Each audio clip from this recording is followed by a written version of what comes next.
Welcome back to my channel. நான் உங்கள் VJ. இந்த வீடியோவில் திரு நெல்லியப்பர் கோயிலை பற்றி பார்க்க போகிறோம். இந்த கோயில் திருநெல்வேலியில் இருக்குது. திருநெல்வேலியில் இருக்கிற ஒரு மிக பிரசித்தி பெற்ற கோயில் தான் திரு நெல்லியப்பர் கோயில். அதோட வரலாறும் எப்படி அந்த கோயில் இருக்குன்றது, அந்த அமைப்புகளை பற்றி தான் இந்த வீடியோவில் பார்க்க போகிறோம். வாங்க உள்ளுக்கு போய் பார்ப்போம் என்ன இருக்குன்னு சொல்லி. திரு நெல்லியப்பர் கோயிலுக்கு நாங்கள் கன்னியாகுமரியிலேருந்து வெளிக்கிட்டு நேராக ட்ரை பண்ணி திரு நெல்லியப்பர் கோயிலுக்கு வந்த நாங்கள் திருநெல்வேலியில் இருக்குது. திருநெல்வேலிக்கு வந்தீங்கன்னா இந்த கோயிலுக்கு கட்டாயம் விசிட் பண்ணுங்க. இந்த கோயிலின் தொன்மை பழைய கால தொன்மை கொண்டது. 2000 வருடங்களுக்கு முன் இந்த கோயில் நிறுவியாக சொல்லப்படுகின்றது. இந்த கோயிலின் தொன்மையை பிரதான கோயில் என்று சொல்லப்படுகின்றது. அப்படிப்பட்ட ஒரு பழமையான கோயில் தான் திரு நெல்லியப்பர் கோயில். இந்த நெல்லியப்பர் கோயிலை பற்றி மூலக்கதை அதுகள் கணக்கு இருக்கு. அந்த அதுகள்கிட்ட விவரங்களையும் பற்றி பார்ப்போம்.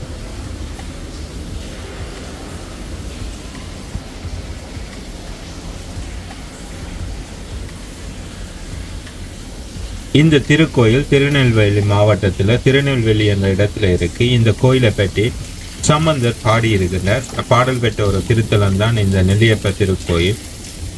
இந்த கோயிலை பற்றி திரு ஞான சம்பந்தர் பாடைக்க திருநெல்வேலி என்று குறிப்பிட்டு பதிகம் பாடியிருக்கிறார். அந்த வேளையிலே இந்த கோயில் இந்த இடத்துக்கு திருநெல்வேலி என்று இருந்தது அறியத்தக்கதாக இருக்கு. இது 7ஆம் நூற்றாண்டில் நடைபெற்ற ஒரு நிகழ்வு.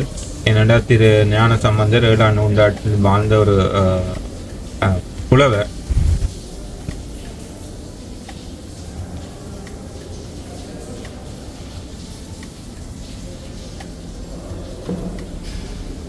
நாங்கள் உள்ளுக்கு போவேக்கையே இந்த கட்டடத்தின் அழகை பார்க்கத்தக்கதாக இருந்தது. எங்கே போனாலும் கருங்கல்களால் ஓவியங்கள் செதுக்கப்பட்ட கட்டிடக்கலை இருந்தது. இந்த இடத்துல நீங்கள் தூண்களை பார்க்க அந்த தூண்கள் இசை எழுப்பும் விதமாக தூண்கள் கட்டப்பட்டிருக்கிறது நீங்கள் பார்க்கத்தக்கதாக இருக்கும். அதுகள்கிட்ட பற்றிய விவரங்களையும் உங்களோட பகிர்றேன். இப்போ அந்த தூண்களை பார்க்க இந்த தூண்கள் ஒரு அபூர்வமான தூண்களாக தான் எனக்கு இருந்தது. அந்த காலத்திலேயே இந்த கன்ஸ்ட்ரக்ஷன் டெக்னாலஜியோ அல்லது மியூசிக் இன்ஸ்ட்ருமெண்ட் டெக்னாலஜி இல்லாத காலத்தில் ஒவ்வொரு தூண்களுமே ஒவ்வொரு ஹெர்ட்ஸ், அதாவது ஒவ்வொரு ஹெர்ட்ஸ் உருவாக்கத்தக்க வல்லமை பெற்ற ஒரு தூண்களாக உருவாக்கி இருக்கின. அதுவும் கருங்கல்ல உருவாக்கப்பட்ட அந்த தூண்களை பற்றி நாங்கள் விரிவாக பார்ப்போம். இது இந்த கோயிலில் மட்டுமில்லை, கணக்க பாண்டிய தலங்கள் என்று சொல்லப்படும் கோயில்களில் இருக்கு. இங்கே பாருங்க, இப்போ இந்த தூணை பார்க்க தெரியும். இந்த தூண் ஒவ்வொரு இசைகளை எடுக்கத்தக்க ஒவ்வொரு ஹேர்ட்ஸ்களை உருவாக்கத்தக்க தூண்கள் தான் இங்கே இருக்கிற தூண்கள். இதே மாதிரி கணக்க தூண்கள் இங்கே பார்க்கத்தக்கதாக இருக்கும். இந்த தூண்களின் அழகை பார்க்கறதுக்காகவே நீங்கள் திருநெல்வேலிக்கு போகலாம். ஒவ்வொரு தூணுலையும் ஒவ்வொரு ஹேர்ட்ஸ், அதாவது ஒவ்வொரு சுரங்கள் உருவாகிற மாதிரி தான் இந்த தூண்கள் கட்டி வச்சிருக்கிறேன். சிலதுகளில் 48 தூண்கள் இவ்வாறு கட்டப்பட்டிருக்கின்றது. நீங்கள் நினைச்சு பார்ப்பீங்களோ தெரியா, இவ்வாறான ஒரு கன்ஸ்ட்ரக்ஷன் இப்போ நவீன காலத்தில் கூட இவ்வாறான கன்ஸ்ட்ரக்ஷன் செய்கிறது பெரிய கஷ்டமான வேலை. இந்த 2000 ஆண்டுகளுக்கு முன்னர் பழைய பாண்டியர்கள் ஆட்சி செய்த காலத்தில் எவ்வாறு இதை கட்டினார்கள் என்பது ஒரு அபூர்வமான விடயம்தான். அந்த காலத்தில் எவ்வளவு இன்ஜினியரிங் மாவலஸ், அதாவது எவ்வளவு இன்ஜினியரிங் நுட்ப வேலைகளை எங்களுடைய தமிழ் மூதாதையர்கள் செய்திருக்கிறார்கள் என்பதை நாங்கள் இங்கே பார்க்க வேணும். அந்தளவு டெக்னாலஜி இருந்து அதுக்கு பிறகு இந்தளவு டெக்னாலஜியும் அங்கே அழிவுட்ட நிலைக்கு போனது என்பதுதான் சந்தேகமாக இருக்குது. வெளிநாட்டவர்களே இந்த டெக்னாலஜியை பார்த்து தான் தங்களுடைய முன்னேற்றத்தை உருவாக்கினார்கள் என்பது இதில் குறிப்பிடப்பட வேண்டிய விடயம். ஆனால் எங்களுடைய முன்னேற்றமும் இந்த டெக்னாலஜியும் அந்த காலத்திலேயே மிக பெருசாக இருந்து பேர்ந்து குன்றி போயிருப்பதாக தான் நான் கருதுகின்றேன்.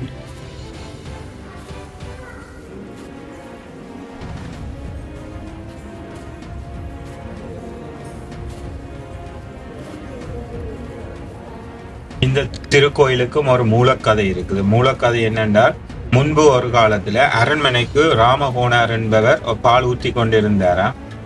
அப்படி ஒரு நாள் அவர் இந்த வழியால செல்லைக்க அந்த வழியில் ஒரு கல் இருந்தது. அந்த கல் அவரை இடமறித்து விட பானையில் இருந்த பால் முழுவதும் அந்த கல் மேலே கொட்டி விட்டது. இவ்வாறு பல நாட்கள், அதாவது 4-5 நாட்கள் நடந்து கொண்டு இருக்க ராமகோணர் என்ன செய்தார் என்று சொன்னா, பயந்து போய் உடனே மன்னரிடம் சென்று முறையிட்டார். இப்படி ஒரு விடயம் நடக்குது, மன்னரே ஒருக்கா பாருங்க. மன்னரும் உடனே வீரர்களை அழைத்து கொண்டு அந்த இடத்துக்கு வந்தார். அந்த கல் அங்கேயே இருந்தது. அகற்ற முயன்று ஒரு வீரர் கோடாரியால் எடுத்து வெட்ட வலிக்கிட அந்த கல்லில இருந்து இரத்தம் வந்து பீரிட்டு கொண்டு வர ஆரம்பித்ததா. அதை பார்த்த மன்னரும் அவரோட இருந்த வீரர்களும் என்ன செய்கிறது என்று தெரியாது அசந்து போயிருக்க மேலே இருந்த ஒரு அசரீதியின் குரல் கேட்டதா. அதன்படி அந்த கல்லை தோண்டி தலையின் இடப்பக்கத்தை வெட்டிய காயத்துடன் சிவலிங்கம் வந்து வெளிப்பட்டது என்று சொல்லப்படுகின்றது. சுயம்பாக தோன்றிய சிவலிங்கத்தை மூலவராக கொண்டதான் இந்த திருக்கோயிலாக கருதப்படுகிறது. இதுதான் இந்த கோயில்ட வரலாறு. இந்த கோயில்ட சிறப்பு அம்சங்களை பார்ப்போம். இந்த கோயில் 2000 ஆண்டுகளுக்கு முன் பழமையான ஒரு கோயில் என கருதப்படுகின்றது. 2000 ஆண்டுகளுக்கு முன் கட்டப்பட்ட அல்லது உருவான ஒரு கோயிலாக கருதப்படுகின்றது. சிவபெருமான் நடனமாடிய 5 முக்கிய தலங்களில் நெல்லையப்பர் கோயிலும் திருத்தலமும் ஒன்றாக இருக்கின்றது. திருஞான சம்பந்தரால் தேவாரம் பாடப்பெற்ற ஒரு தலமாகவும் இருக்கின்றது. மற்றது இந்த கோயில்ல 32 தீர்த்தங்கள் கொண்டது இந்த தலம். இந்தியாவில் இருக்கிற தேர், இந்தியாவில் கணக்க கோயில்களுக்கு பெரிய பெரிய தேர்கள் இருக்கும். அது மாதிரி இந்த கோயில்ல இருக்கிற தேர் 3வது மிகப்பெரிய தேராக இருக்கிறது. இப்ப நீங்க பாக்குறது தான் அந்த இசையை உருவாக்கக்கூடிய அந்த குளம். இதுல வந்து சில குளங்கள்ல 48 தூண்கள் இருக்குது. அதாவது இதுல இந்த தூண்கள்ல 48 தூண்கள் இருக்கு. அந்த 48 தூண்கள்ல 48 ஹெர்ட்ஸ் வந்து டிஃப்ரென்ஸா வரும். ஸோ நீங்க போனீங்களோன்னா அந்த ஹெர்ட்ஸுகளை வந்து டெஸ்ட் பண்ணி பார்க்கலாம். இங்கே வந்து கோயிலை வீடியோ எடுக்கிறதுக்கும் நீங்கள் அனுமதி பெற்று வீடியோ எடுக்கலாம். அதுக்கு கொஞ்சம் காசு பே பண்ணினா அனுமதி பெற்று இதை வீடியோ எடுக்கலாம். அப்போ நீங்கள் உள்ளுக்கு போனீங்களோன்னா அதை வீடியோ எடுக்கிறதுக்கு அவையெல்லாம் ஹெல்ப் பண்ணுவீங்க. ஸோ கைடட் டூர் வந்து அல்லது அங்கே உள்ள ஆக்கள்கிட்ட கேட்டிங்களோன்னு சொல்லிட்டோன்னா அதையும் வந்து செய்வின. மற்றது தமிழ்ல அர்ச்சனை செய்யலாம். அதுதான் இங்கே ஒரு மிகப்பெரிய விடயம். தமிழ்நாட்டில் இருக்கிற கணக்கு கோயில்களில் நீங்கள் தமிழ்ல அர்ச்சனை செய்து நீங்கள் உங்களுடைய அர்ச்சனையை வந்து கடவுளுக்கு நேராக தமிழ்லேயே சொல்லலாம். இந்த திருநெல்வேலி நெல்லையப்பர் கோயிலோட வியூவாம் இப்படித்தான் இருக்கும். நீங்கள் பார்த்தீங்களோன்னா 4 கோபுரங்களை கொண்டதான் திருநெல்வேலி அப்பட்ட சிவபெருமானுடைய தலம். மற்றது இந்தியாவில் 2வதா இருக்கிறது வந்து அம்மையாட்ட தலமாகவும் இருக்கிறது.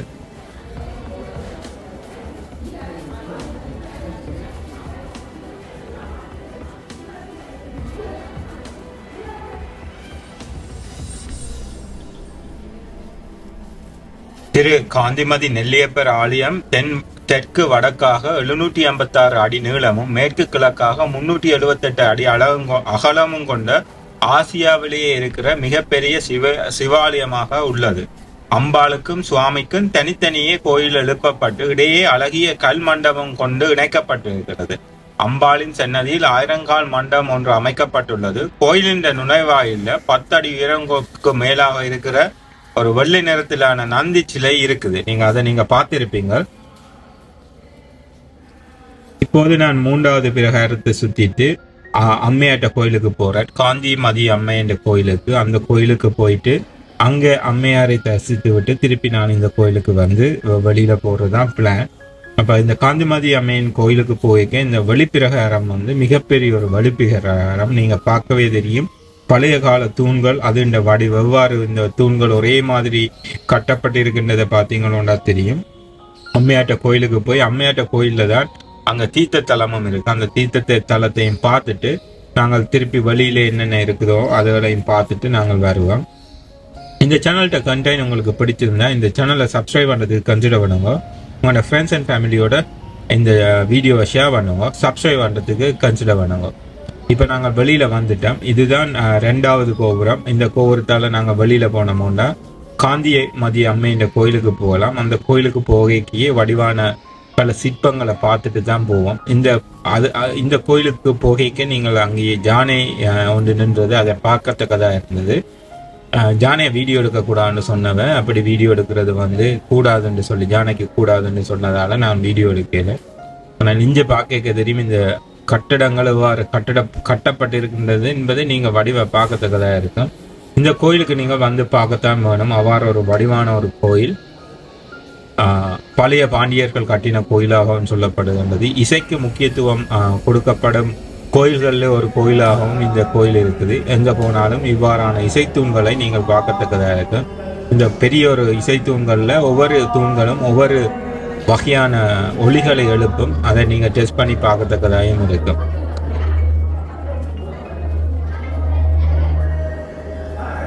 காந்திமதி அம்மையார் கோயிலுக்கு போகிறதுக்கு நான் முற்பட்ட போது கூட இந்த இசைத்தூண்களை பற்றி அறியறதுக்காக திருப்பி வந்தேன். நான் எவ்வாறு இது கட்டப்பட்டு இருக்குன்னு சொல்லி நீங்கள் போய் டச் பண்ணி பார்த்தாலே தெரியும் இந்த தூண்களில் எவ்வாறு இந்த சுரங்கள் வருது அல்லது இந்த ஹேர்ட்ஸுகள் மாறுது. ஒவ்வொரு தூணுமே ஒவ்வொரு ஹேர்ட்ஸாக இருந்தால் அதை டெஸ்ட் பண்ணுறதுக்காக போகும் நான் திருப்பி.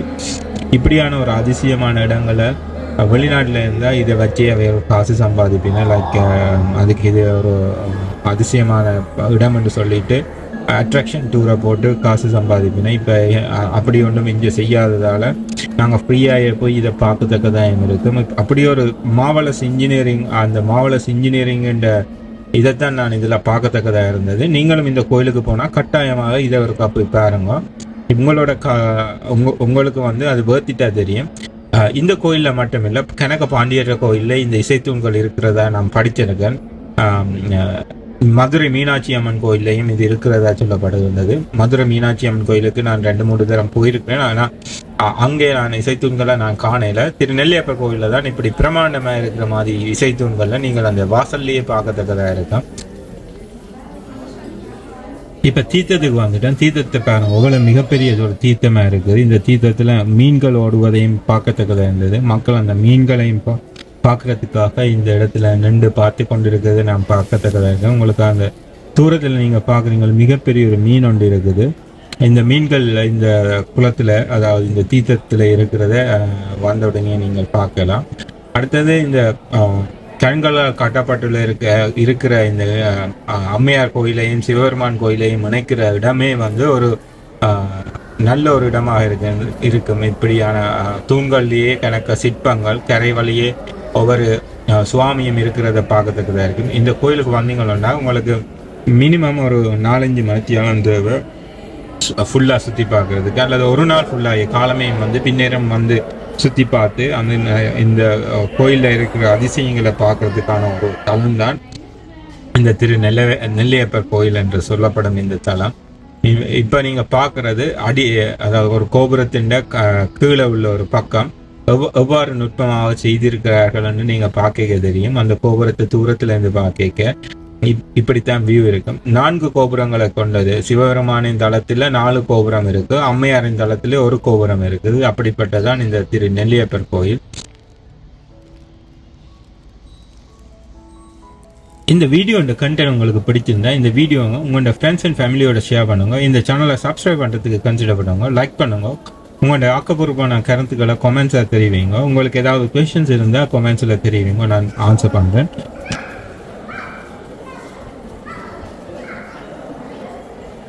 இந்த கோயிலுக்கு போகிறதுக்கு முதல் எனக்கு இந்த இசைத்தூண்களை பற்றி பெருசாக தெரியாது. அதால் நான் கோயிலில் இருந்து அந்த இசைத்தூண்களை கணக்கு ரிசர்ச் பண்ணி பார்க்கிறேன். நீங்கள் திருநெல்வேலியில் நெல்லையப்பர் கோயிலுக்கு போகிறதுக்கு முன்னால் அந்த இசைத்தூண்களை பற்றி சில பலர் வடிவாக யூடியூப்பில் செய்திருக்கார்கள். அதை பார்த்துட்டு நீங்கள் போனீங்கன்னா மிகப்பெரிய ஒரு நாலேஜ் வந்து நீங்கள் அதில் பெறலாம்.